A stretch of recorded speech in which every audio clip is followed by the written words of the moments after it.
Having been through a divorce myself, I know how hard it is to understand what the future is going to look like.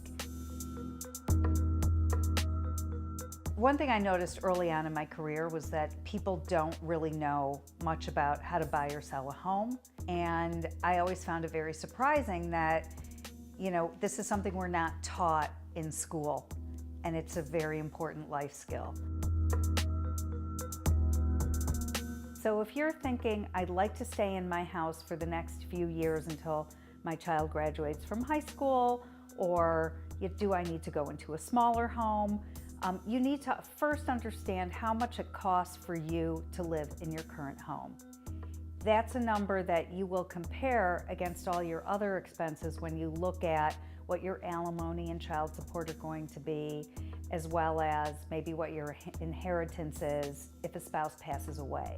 Then you call the lender to say, okay, here's my financial profile. What can I actually afford in terms of getting a mortgage? What will a bank lend me? When you're married, your credit is not standing on its own in most cases. It's you and your spouse. But now you are your own entity. So if there's anything that needs to be cleaned up, there are credit services that can help you clean up your credit and raise your scores so that you can get, higher limits on your credit cards, but also in terms of the lending on your home. It's very important to work with somebody who is an agent, and I strongly recommend you work with someone who does this full time.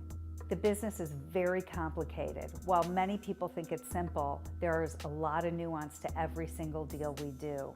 And if you're not in the trenches every day and stuff comes up in a deal, your agent may not really know how to handle it if it's a second job or a side career.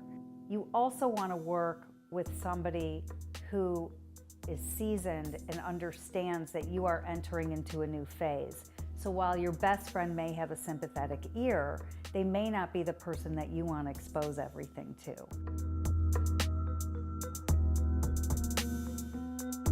You do want to have the same agent work on the sale of your current home as well as the purchase of your next home. It's a much smoother transaction that way.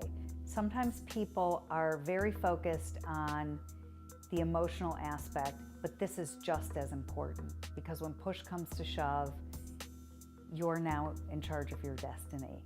And you can do it, you just need the information.